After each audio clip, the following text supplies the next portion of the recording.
You are trying to manage the work, not the opposite. If the case that the reality will punch you in the face and you will not have time at all, you have it ready. Wow, that's really controversial. Welcome to the Dev is in the Details show. Today we host an entrepreneur who paid for business goals with his own health. That forced him to learn how to work differently in a healthier and more efficient manner. He then grew his first company 5 times in size, built another 3 businesses, and retired at the age of 35. He knows it's super hard to achieve business goals and stay healthy. That's why today he shares his knowledge with us as a high-performance advisor. Dear listeners, Mateusz Sobieraj is joining us today. Welcome. Hi, thanks for the invitation. Awesome. So we met here today because you're an expert in productivity. And one of the constant topics that is a failure of mine, but also I see this and in the discussions with different CTOs, I see that it happens frequently, is a failure to estimate how much time we need for a task and to do it accurately. Can you tell us a little bit more why you think this is a reason? Well, I think it's a pretty common thing, almost everyone underestimate the time and cost which is needed, for example, for some kind of specific big project, or when you are thinking about opening a company, startup, or even renovating your new apartment, right? True. So almost always, even if you know that you should add some buffer when it comes to times and cost, almost always you underestimate that resources. And so it's pretty common. And basically, the primary reason it's defined by the psychologist Daniel Kahneman, and also Nobel Prize winner. And this phenomenon, it's called planning fallacy. Right. And planning fallacy tells that you always underestimate, or usually underestimate, the time, cost, and risk of future actions and projects, and you overestimating the benefits. So even if you have some previous experience, for example, in kind of similar projects, still you are pretty prone to underestimate the time and resources you need. Got it. So you could say that as a human beings, we're overly positive on the matters of planning. Yeah, that's the second bias might appear, the optimism bias. And it also tells us that usually we are a bit too much optimistic when it comes to our plans, and when it comes to think about what can go wrong and what complicated the task could be or the project. So we are usually a bit too optimistic. But from the other perspective, the external observer, expert, of if you are thinking about someone else's project, you can be pretty okay with estimations. But when it comes to your stuff, you are almost always wrong. Fascinating. So you're saying that my personal involvement in a project makes it harder for me to estimate it correctly. Yeah.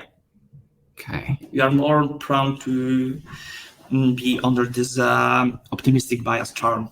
I totally feel it, and at work as well. I remember some writing somewhere from the early stage of Agile Manifesto back in 2006 and 2007, that in late 90s, 95% of projects, and this was the statistics came from IBM's research, 95% of all projects were actually running over the budget and time because of, planning miscalculations, let's call them. What are, best next steps to keep yourself aware that this may happen? There is also one thing that it's worth to be aware, something which calls Parkinson's law. And this law tells you that the work spreads to fill the whole available time to complete it. So if you have 90 minutes to finish this review presentation or the script or something, you will finish that in this 90 minutes. But if you have like 5 hours, It could take a bit longer because always there is something that you can, improve, that you can look again and so on. And if you have like 2-3 weeks, probably you will procrastinate the whole task and start do that like one day before. And that's also quite normal. You can measure that also in your case. For example, this is also explains why we are constantly overwhelmed by our work and duties. And if you think about that and check, for example, how many projects you had last quarter or last year, and it could be like, damn, I had like half of this project like now, and I was overwhelmed as well. Right. Now I have 2 times more and I'm overwhelmed. Or the next quarter, I will have like 3 times more and still the feeling is the same. So this is also something pretty natural, and it's worth to understand this effect. How unrealistic estimations can lead to stress, procrastination, and cycle of unmet deadlines? Well, I think that unrealistic estimations can really have a cascade of negative consequences. First of all, the rush. I think when we consistently underestimate how long the task will take, we are forced to rush to meet deadlines, and that leads to stress and anxiety. And this also can result in a poor quality of work because you have to sacrifice the quality for the speed. And the second thing is that for sure it will impact your productivity. And what can be interesting that generally we are pretty good when it comes to work under the stress and under the pressure. Even sometimes it can increase our productivity. But this rule applies only to some specific tasks, let's say quick operational tasks like emails, meeting, calls, or just some quick operational tasks which do not require a lot of creativity and focus. Because when it comes to bigger, more complicated tasks where you really need a huge dose of concentration and creativity, stress can significantly impact and worsen the result of your work. And the third thing, I think very often undervalued, it's that it could damage your reputation, because if you not meet deadlines and your teams or clients or stakeholders cannot trust you because you always miss the deadline, it can also, jeopardize your reputation and the success of the project and businesses. Totally. Yeah. And there's a bunch of things that you can do to, let's say, correct this biased effects and estimate time a bit better. Tell me. The most two powerful techniques would be time boxing and time blocking. And I think it's worth to tell what's the difference, because they are different and a lot of people just mislead the core of the techniques. So time blocking is a technique where you schedule your tasks, but like tasks in your job, but also you can schedule like morning routine, time for working deep concentration, for meetings, physical activity, time with your family even. And you put all of this into the blocks and you put these blocks into your calendar. So this is time blocking. You use specific blocks to, let's say, invest your time in the best possible way. And the second technique is time boxing. And time boxing is about estimating a specific amount of time for every task and for every block, let's say. So how long it could take when it comes to presentation, review, meeting, and so on. And what it's important when it comes to time boxing, if you estimate like 60 minutes for a specific task and you're out of time, you, let's say, finishing the task or stop doing the task without even finishing. Whatever you finished or not finished the task, you should stop and move and switch to another task. Wow, that's really controversial. 'Cause Yeah, sounds like. Totally, I would have this nagging feeling. And actually, I can say I have this nagging feeling that if something is incomplete, I can move forward. But let's go back to time blocking for a second before deep diving into time boxing. This is really curious. Sure. So if I got this right, you're saying we are templating a calendar page for how long? For what kind of period of time? There are different approaches here. Let's say that you can use a few strategies. For example, you can start from your priorities for the next quarter. Mm-hmm. You are not doing the, let's say, very, very detailed time blocking for the whole quarter, of course. Sure. But you can, choose what's your priority and crucial projects for the next quarter. Got it. Because then you do the time blocking within the weekly and daily time frames. Weekly and daily. Okay. Yeah, but if you have like quarterly and monthly priorities, you know what you should put into the blocks in the next week or for the next day. But finally, you do time blocking for the day specifically. And you have two approaches here also, more detailed and more restricted and a bit less, let's say.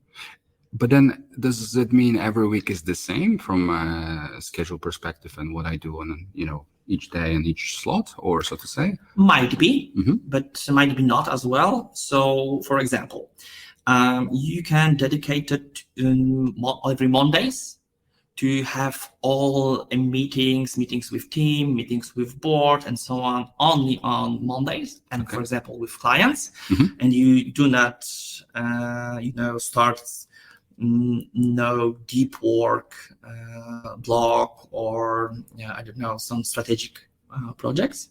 Then Tuesday, Wednesday, and Thursday, you have no meetings, for example. You are focusing on the doing the job. Got it. And the true job, let's say, and working in deep concentration. And for example, Friday is mostly for, let's say, last meeting, closing the week, and planning the next week priorities. You can also have, like, for example, one day for full deep work, focus day without any distractions, meetings, and so on. And for example, in my case now, I split the month to the 4 weeks time period, and 1 week is for the, let's say, operational work with my companies. 1 week I have holidays every month. Wow. Yeah, it's that's the case when you, let's say, left operations in your companies and you can just supervise. So 1 week I work with my companies, 1 week I have holidays, 1 week I work and I do consultations, workshops, and so on. Right. And the 4th week for me is really, really deep work when it comes to learning or researching on other topics for my podcast and for, let's say, to improving my knowledge about more complex That's topics. Great. That's a great split, because I constantly suffer from lack of time, for example, to read books, right? To actually grow as a person. But how realistic is this for one who is not in your position to not be operationally involved in their business, to plan their week and not have this collapse on day 2, basically? Because you said, for instance, on Monday I have all the meetings, but I cannot imagine a situation that if on Wednesday something urgent comes up with one of the key clients, that I wouldn't be answering the phone, right, till next Monday when I would schedule a slot for them. So how do you deal with the outliers like that? I'm, let's say, not very restrict here. Okay. I mean, like, you should start with something that you can really, really obey and go strictly to that. So, for example, if it's not possible to have 4 days without meeting, it can be just 1 day during the week. Without meetings. Without meetings, for example. So in reverse. Yeah, or 2 days and you don't have meetings before noon. And from, 8 a.m. until 12, it's just the time for you and to do really important stuff and deep work. So you use what is really, really okay for you and you can stick to that. And then you can, let's say, go to more complicated things and to, let's say, save more time for what's important for you. Just think about it. If you have today or tomorrow some really, really big project to deliver, okay, and you have like 3 meetings in the morning, and then you start work on that kind of project, do you have still energy for that? It's hard to say now. I probably am most productive in the late night hours anyway. But that's because you get used to be not distracted in the evening. Right.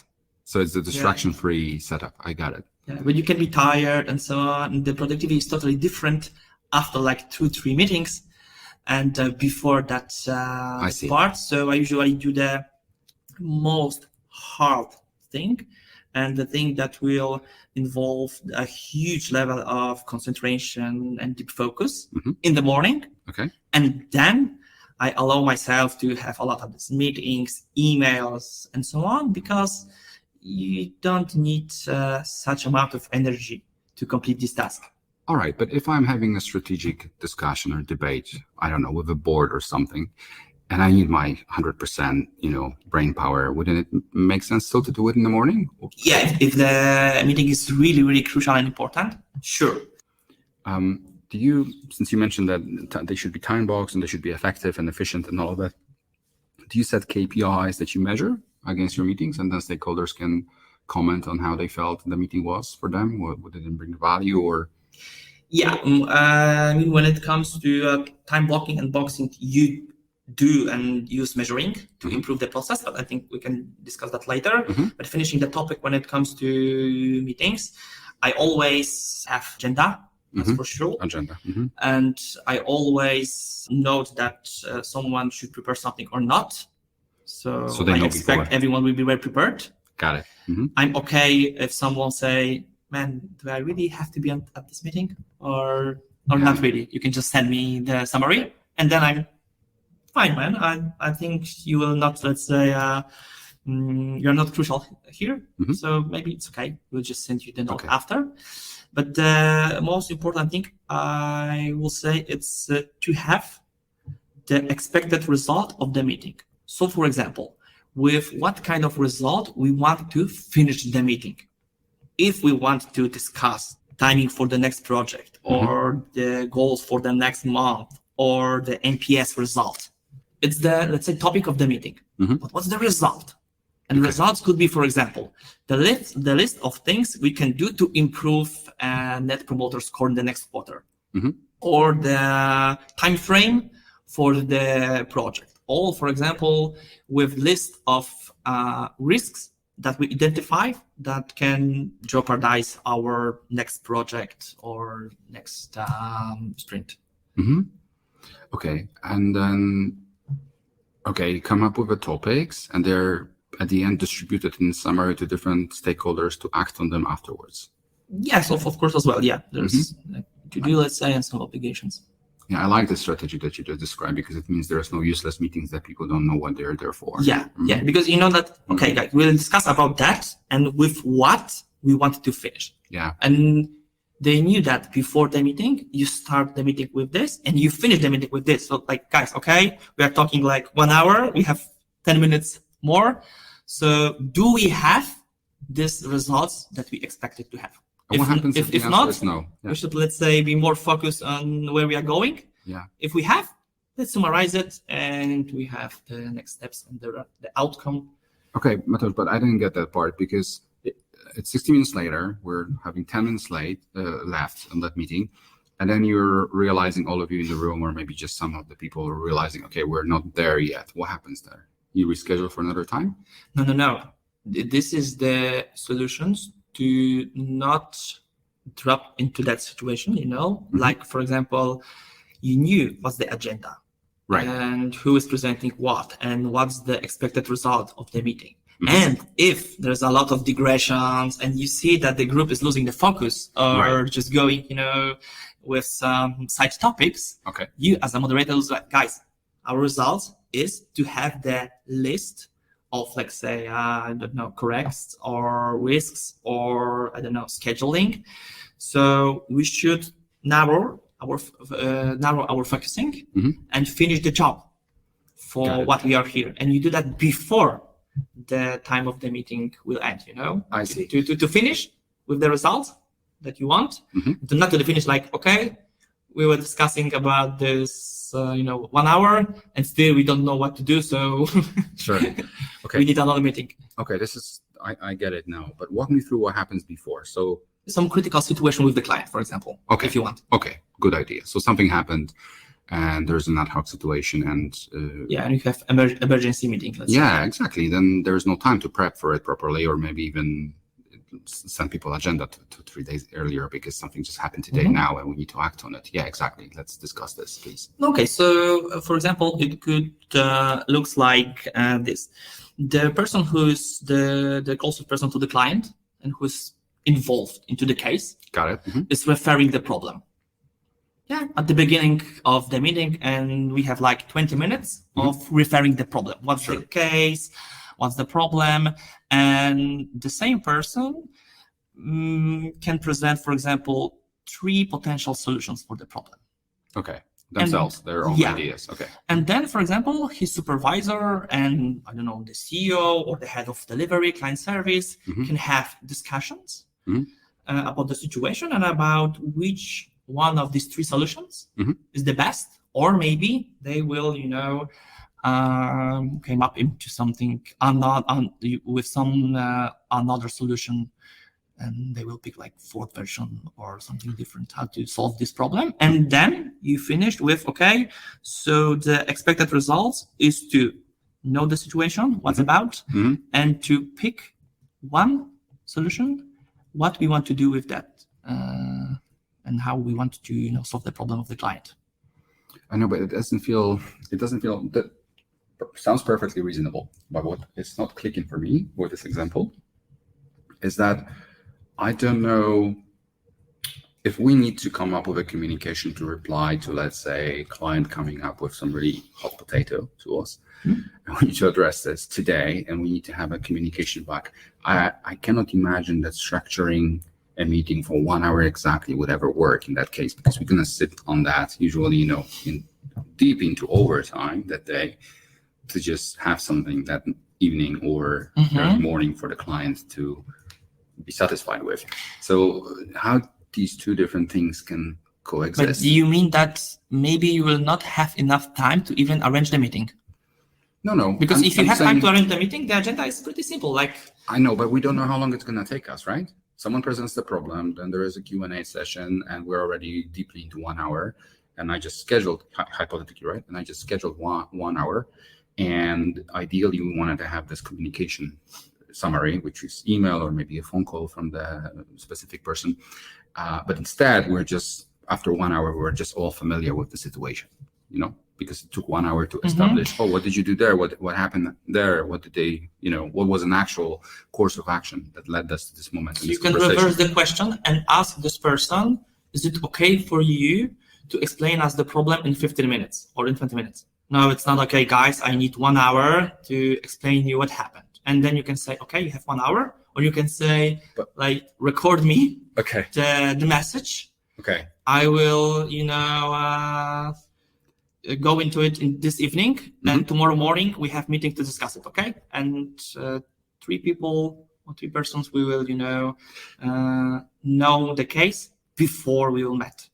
Or if it's like total emergency, and you don't have time to arrange the meeting and you don't have time to build specific agenda, the least thing you can do is to take a call with this person and expect that he will briefly saying you about the situation and proposing the solutions. And then you will think about what you can do next. This is, let's say, emergency case that you don't have time for, let's say, scheduling. And then the schedule is broken, and that's okay. Yeah. Because my standard schedule. Even if you do time blocking, let's say we have like 2 approaches to that. Let's say one approach, Cal Newport's approach. This is the author of Deep Work, the book and the concept. And he is doing time blocking for the next day, like really, really strictly and specific, like every 15 minutes is that. Okay. But he's smart guy, so he knows that usually you start with the plan, but then everything just fall apart because some urgent things happened. I don't know. Some reality, yeah. So then you are backing to the time blocking 2 times per day and rescheduling what you did yesterday. So you know what's the case, what any emergency topics happened, and you can reschedule your day to handle the things the best as possible. Okay. And my way is like you schedule your next day, but let's say in more general blocks, like for example, morning routine, deep work, and from 11 or 12 operational work until, for example, 5 p.m. And in this operational work block, you put everything like emails, phone calls, meetings, operational tasks. So if anything unusual appear, you can also put it into this block, and let's say it will not hurt your whole beautiful time blocking for this day, and you're okay with that because always there's something that will ruin your perfect plan. For me, absolutely. For me, the main takeaway is when you said that I learned from the past days. So it's okay to fail that, and it's okay to just reiterate a couple of times and planning next week or week after next week be slightly more accurate. Yeah, guys, embrace the failure. Embrace the failure. It's normal when you try to do something. Just don't allow that to work will manage your time. We are trying to manage the work, not the opposite. Absolutely. We might turn the title of this episode into Embrace the Failure after this. I really like it. Tell me more about time boxing, because we've been so what does it mean exactly again? It's just a one sentence summary, because we diverted so much with the blocking one. And also, what are the techniques for managing this? I'm really curious. Sure. I'm totally convinced with the blocking one now.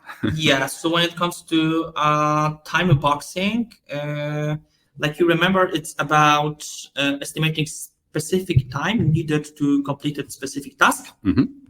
So, for example, you have like 3 hours for this presentation, 60 minutes for this project, and so on. Yeah. And first thing that we mentioned, it's the times run out. And you are stopping what you are doing and you're switching to another task. And this is, it sounds totally counterintuitive, I would say. Okay. But it's important to do that. And there is at least 3 reasonable reasons to do that. Okay. First of all, how are you going to learn time boxing if you, every time when you estimate the time and then you allow yourself to, I have like another 30 minutes, another hour. So you are, teaching yourself and your brain totally opposite that you want to. That always you can, a bit prolong the task, put more amount of time to this task and so on. So it's totally counterproductive when it comes to time boxing. The second thing, the next time you will learn how to finish the work in the estimated time, even if the results are not satisfying you. And that's important because, I work with a bunch of CEOs, and I saw that in my companies and in my case that if you are a perfectionist, there is always something that can be improved, Right. I could finish that in 60 minutes, but maybe I will spend more time and the results will be better. But if you stop, but you completed your task, you are not satisfied, but it's completed, it's finished, so it's okay. And you will give you 1 or 2 day break, and then you are back to this task and you can look at it and then like, okay, it's good enough. No, could be better, but it's good enough. And this is how you learn in practice this idea that done is better than perfect. So I get that. Okay. But this is about not the task completeness. It's completed, but it not might be as optimal. So here's what I mean. Imagine that I am one of the said CEOs, and I am creating a pitch deck for an investor. Yeah. And there has to be 10 slides. So what you're saying is there is 10 slides, and I have done 10 slides, but maybe they're not as pretty. Versus, okay, I did 5 slides and they're perfect and beautiful, but I'm still missing 5 slides and I'm still stopping. So scenario A is like done is better than perfect. Scenario B is like, sorry, I'm not done at all. I can show that to the investor. Yeah. The main idea is here. It's also a good example. I have to prepare the pitch deck for the potential investor. So let's say break that task into the smaller. So the first thing is to do the research, how the pitch deck should look like, and so on and so on. The next is, for example, write some ideas. What can I put into this presentation? And the third task is to prepare the presentation. You have 3 tasks. And each of them is a different slot in the calendar. And each of them is different slots. And for example, for the research, you allocate 3 hours. Then for, let's say, writing ideas, you can have 1 week because you don't have any specific time. You're just thinking about that and putting another idea and another idea. I see where you're getting with this. Yeah, and then you have 3 hours to finish the presentation. Yeah. And the idea when it comes to completing the job is that you do what you have to do to complete the research in 3 hours. Yeah. And the secret sauce here is you are trying to do that long before the deadline. Yeah. So if you have 3 weeks deadline, and you do the whole process 2 weeks before the deadline, so still you have 2 weeks until the deadline, and it's finished. So you have always time to go back and to improve something and so on. But if the case that the reality will punch you in the face and you will not have time at all, you have it ready, and it could be pretty good enough. And it also will take from you a lot of stress and anxiety, I mean, for me, the biggest lesson in this one is that, I have a very single purpose for 2-3 hours to focus on. And by the time I am in the last step, which is assemble on the 10 slides, I already know what their titles and content are because I did it in the previous research task, even if it's not perfect, but they are completed, right? The completeness of the task is there. So I have my 10 slides to 8 slides. Yeah. Otherwise, and it's my case. When I do the research, I can get involved. I can do the research in 3 hours, and I can do the research in 2 weeks, right? Because there is always more data, more resources, more books that you can go into. And the 80-20 rule, right? It's 20% of time you're gonna do 80% of work. Yeah, and then just completing the topic. The third thing that will not allow you to leave the task unfinished for a long time. Mm-hmm. It's the Zeigarnik effect, and it tells that you are thinking about unclosed task really, really intensively. Yes. So you will do whatever you can to go back and finish this task. Okay. So the brain will not allow you. But that's finished completeness, not finished perfection. Yeah. Which is polishing the ready product. Yeah. I get it. But I mean, even if you this is time, and it's you all totally underestimate the time, and the job is finishing in 50%. Mm-hmm. Still, you will do whatever you can to go back and to the finish. Yeah. But you have this effect, like I mentioned, that okay, man, I did that wrong. I don't have enough time. I should stop and move to another task, because that will learn you that you can allow yourself to put more and more tasks, and every time you will break your own blocks and your own time boxing. Mm-hmm. Yeah, so this is also very helpful. And always, if you're afraid of that and the project is very, very crucial, you can add some time buffer. Like the good practice is from 15 up to 20% of time you have estimated for the task. Okay. So if you think something will take 1 hour, you add 15% or 20% more to that, and this is the amount of time you should put here in this time boxing.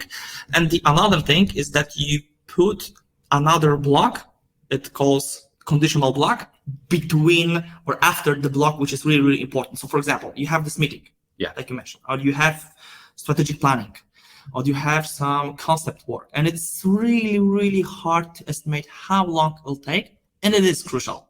I mean, like, you have to finish this work today or the day after tomorrow. That's max. So you put in the schedule like one block, let's say 1.5 hours, and then you put another block like 30 minutes, and this is a conditional block. So if you will miss the time, you will prolong your work to this conditional block. Okay. If you are okay with the timing, you can use conditional block to any another task you have on your list, right? Mm-hmm. So at any given point, it sounds very reasonable, but it also sounds like a lot of work to set this up. Yeah.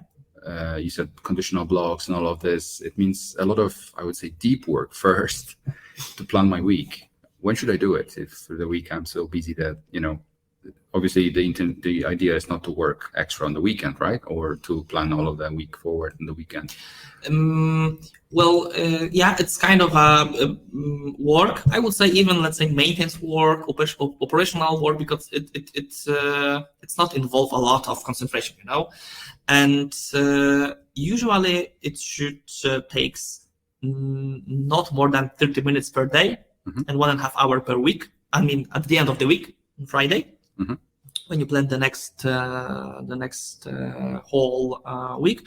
Of course, then you get into it and you have this habit to do that every day, every week. So it's getting faster.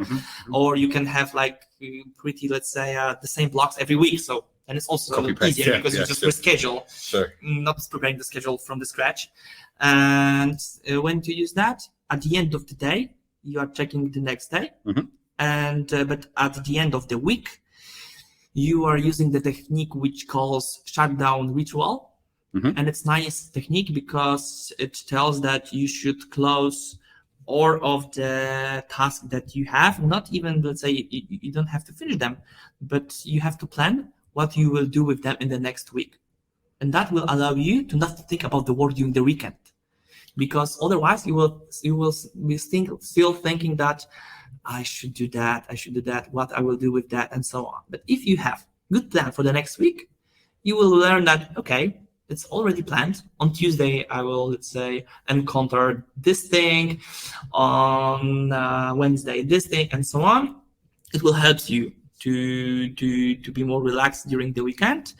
And you plan the priorities at this shutdown ritual session. You are checking your calendar, your meetings, maybe something is needed to be rescheduled, and so on. You are planning the next week deep work sessions. What will be the topic of the deep session and what task you will take in this deep focus blocks. My advice is to finish the planning, the next week planning, with some nice routine that will split in a really, really good way the area of work and the area of weekend and the family. And that could be some activity which will engage your thoughts and also maybe body, but you have to be focused on something totally different. That could be, I don't know, cooking classes or some training with your friends, anything that will make you, let's say, happy, and you will wait whole week to do that. And will involve your thoughts, because otherwise you can still thinking about how much you have to do in the next week. So just a reset activity. But what about rolling tasks? Because if Friday ends, let's say it's the first week or the first month, whatever, in some sort of calendar, and I have 10 tasks and I finish the week, and the next week I finish the week with 12 tasks for the next week, and it keeps going. So by the week 4 or 5, I have 20 tasks for the next week. So it doesn't get smaller, right? So it's runaway to-do list, so to say, right? It gets smaller. There's one thing you can do to, let's say, sleep better and stress less. Tell me. And at the end of the week, you have all tasks. I mean, you completed some of them are not completed, and a new one just appeared in the Friday. Right. And every at the end of the week, you are planning from the scratch what you want to accomplish in the next week. So if you didn't accomplish something in this week, and this is important, maybe you want to reschedule that for the another week. But if not, then because maybe it's not as important as the other task, you are not putting that on your list of to do for the next week. And when you have the to-do list or the list of priorities for the next week, you're looking at it and thinking, is it really, really possible to accomplish that?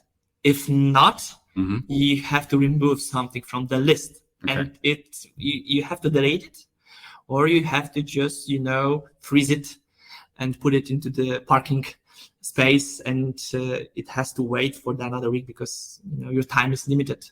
Sure. And if you will do, like weekly review, how you did in the last week, you will learn what's your real capacity, because really, really often we took too much.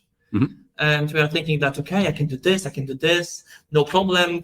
On Wednesday, I have 1 hour free, so why not? Let's have another meeting. But when you are measuring that and you are reviewing that every week, you are starting to know that, no, this is my max, and maybe maybe I really, really want to do that, but it's not the case. I can't. Got it. And really, really, essentially picking what's the most important thing. Every Friday. Every Friday. And you're saying this entire routine takes 1.5 hours per week? Should. Yeah. Okay. And the reason why I ask is because I can, dig myself into hours and hours of thinking, usually on Saturdays, how do I plan my next week and all of that? Because everything on the work days is, manageable directly with all the direct reportees and colleagues here who, need my attention, need my time. So I just do that with them. I feel like for them as well, to support them in their activities. While Saturday or Sunday is when I plan the tasks. And then not only this is obviously stressful, and at the expense of maybe some time with, for myself or close ones, but also it doesn't take 1.5 hours. I want to say also that if you will not save and protect your time, someone will do that for you and fulfill your calendar for sure, Okay. So that's the case, and the case is to accept that there is always more things worth to do than you can do. Got it. And this is always the case. So if you embrace that and you are okay with that, it's easier for you to not to go, over your limits and over your healthy limits, let's say. Yeah. As well. And my advice is to try to stick to not do that more in 90 minutes. But if it, just takes longer, try to do that second time and the third time, and every time a bit faster in this process. Even if it's not perfect, it's okay. Better done than perfect. Learning, yeah. And you will learn how to do that in pretty fast way. And even though if you say like, man, I don't have 1.5 hours just to plan my week, right? Yeah. I would say like, if you do not invest this 1.5 hours, you will lose like 5 hours probably, or 15 hours next week. And that's the first case. And the second thing is, okay, so invest like 30 minutes at the end of the day or at the end of the week. And whatever you can do, this 30 minutes is better than doing nothing in the case of time blocking and boxing. Got it. Okay. And if I were a fresh person starting with this routine and this idea for the first time, what would be like top 2, top 3 suggestions that you could, or hints that you could share with us?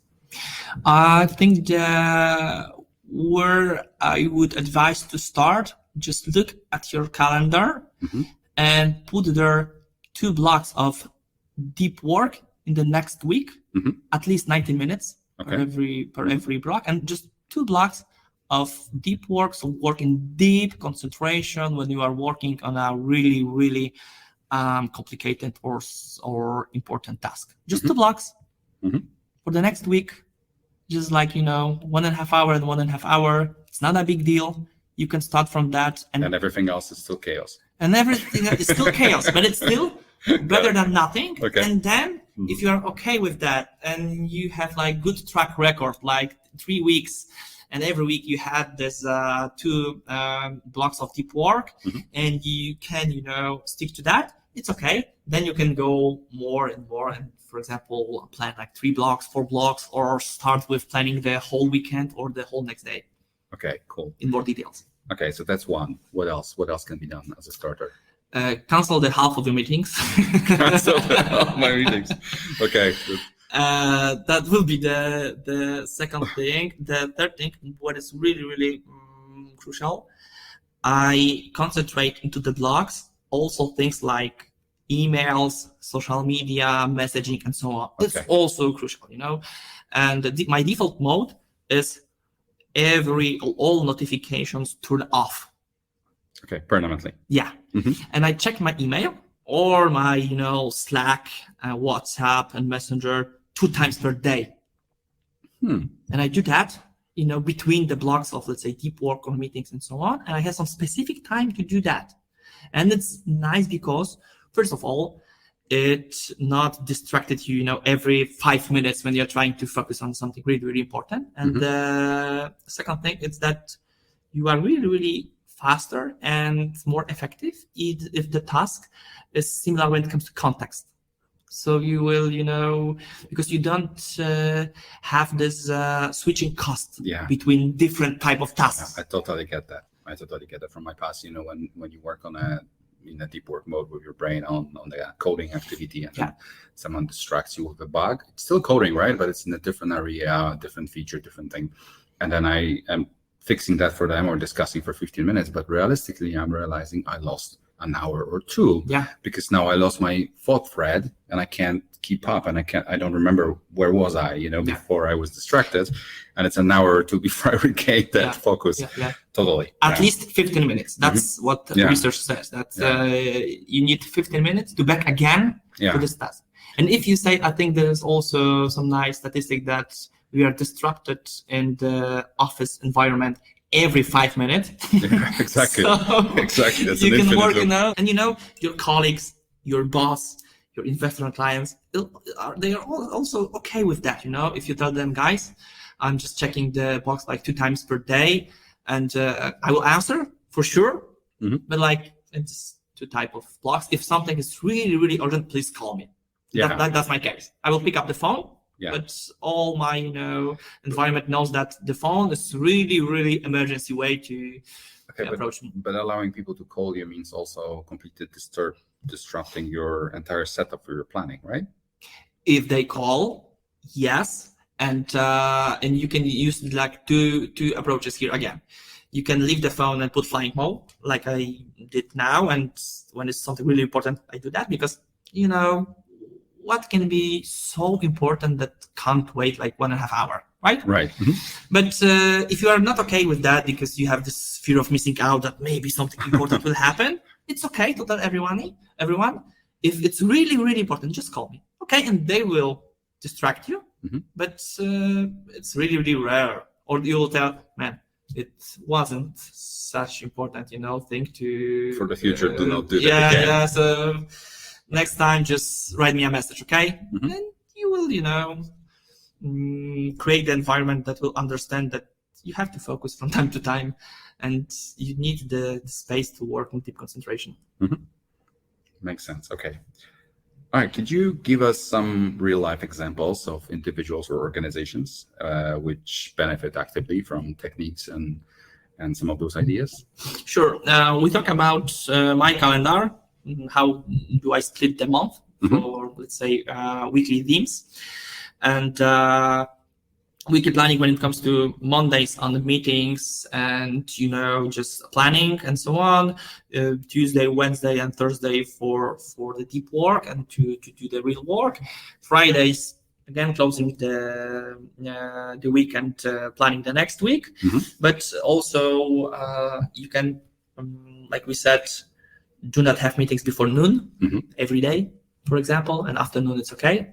But from morning to the noon, you have time to focus and to really work. Or, for example, pretty easy to use in the whole company, 1 day per week without meetings. Just 1 day per week without meetings, internal or external, without meetings. And what other techniques, for example, when you have big project, it's good practice to decomposite the task and break down into the smaller tasks, like we discussed, and estimate the time for every subtask, not the whole big project. And I also quite often use a tool which calls team alignment map. Okay. We can also put links to that. Yeah. It's nice because you have goals, you identify the actions which will lead us to these goals, but you also identify the risks and the resources you need. Okay. And it's nice because this part of planning will show you and will force you to think critically what can go wrong, and Sure. And then you can, let's say, reschedule your optimistic scenario. And the next thing, for example, is to prepare the whole project, the schedule, and so on, and show that to the external expert and ask him for advice or ask him to evaluate it again and estimate the time. And he can just, show you that, guys, it will really, I think, two times more time than you expect. I think it's also really nice tip. And from, let's say, some examples from top world entrepreneurs, so famous Elon Musk, potentially he even breaks the day into 5 minutes increments to maximize the productivity. Oh, wow. So this is the level of details, right? 5 minute slots. I've also heard a lot and now use it a lot. Instead of meetings, just record me a video, Loom or something, right? And just send me a video. It's much faster, and it will learn you also to put together things you want to tell someone and to summarize and to have the essence, because you have to prepare to the recording, and a lot of companies, for example, Google also allow and encourage employees to have focus time on their calendars. So they are allowed to put that focus time to the calendar, and no one also within the organization can disrupt this time, because quite often the biggest distractor is the boss. But I really like even the idea of time boxing those recordings is great, right? Because if you tell your colleagues, hey, you have 2 minutes to record anything you need from me, and in this 120 seconds, it has to be the entire message. It's much more streamlining the conversation than being in the meeting where people feel like, oh, we have 60 minutes to talk about this. While in here, in this 120 seconds, you receive, so to say, meat on the bone. I like it a lot. And another also nice thing is to, if you are thinking about something really important, and how much time and resources it will take, it's good to prepare 3 scenarios.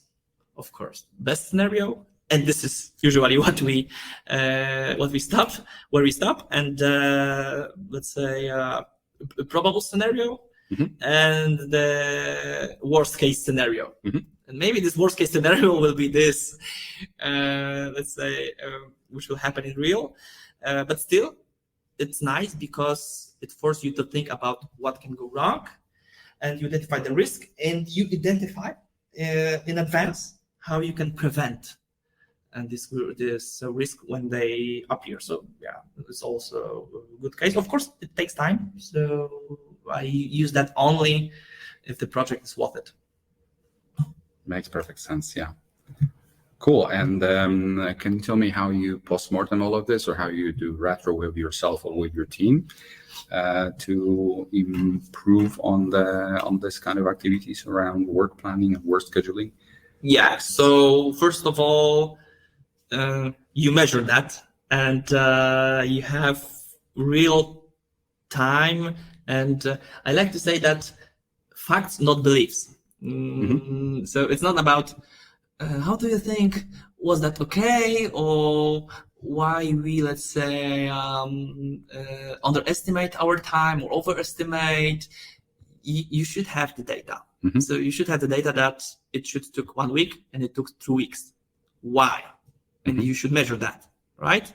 And then you just use the post-mortem analysis, and you're thinking about what went wrong and what we could improve.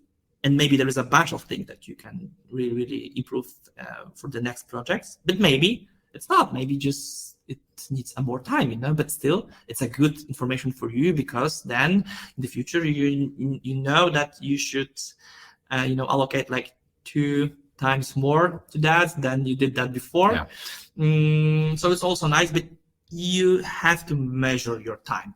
If not all time for all projects, just for the project which is really, really critical. Mm-hmm. So for example, if I want to improve the time of preparing my podcast episode scenarios or presentations, or code reviewing or something, I try to do that a few times. I measure the time, then I try to do timeboxing, and I'm again measuring and just looking, is it okay or no? Yeah. Did you miss it? Yeah. To just replan for the future. What kind of activity? But often it's like, okay, we let's say underestimate, but we don't know how much. The best test. Firstly, answer to yourself: how much time do you spend in social media weekly? But for work or for? Yeah, no. For let's say that everyone will say that, yeah, but this is mostly for work. No, just you spend the time in social media weekly. Just think about it and write the number on the piece of paper. Okay. I'm a terrible example for this because it's 0 for me. Do that, and then check your phone and check the real data from the Instagram, Facebook, and LinkedIn. Okay. For the time tracking that Apple provides. Yeah, I tried that few times on my workshops, and every time people was like pretty shocked that they spent like 3, sometimes 4, 5 times more time in social media than they thought that they spent. That's why we have to measure. It can't be like just a guess, Fascinating. Mm-hmm. Awesome. Mateusz, thank you for this. This is great insights. I really enjoy this. I think I'm going to try most, if not all, of those techniques now in here. First with myself, and then maybe some of my colleagues as well, if they will be interested in trying it. But definitely also educating them on not interrupting and having less meetings. If you have any questions, or if you need any examples, good practice, and so on, because it's hard to tell about it in the podcasting, I will send you some real examples or some best practice, how you can implement this in practice. This is fantastic. Thank you so much for being here. Again, thank you. Cheers.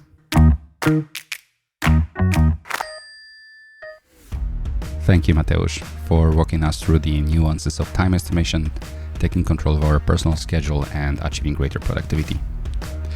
Dear listeners, looking ahead, we're excited to bring you more thought-provoking conversations on the world of technology. Be sure to follow us to stay updated and to catch our next insightful discussions.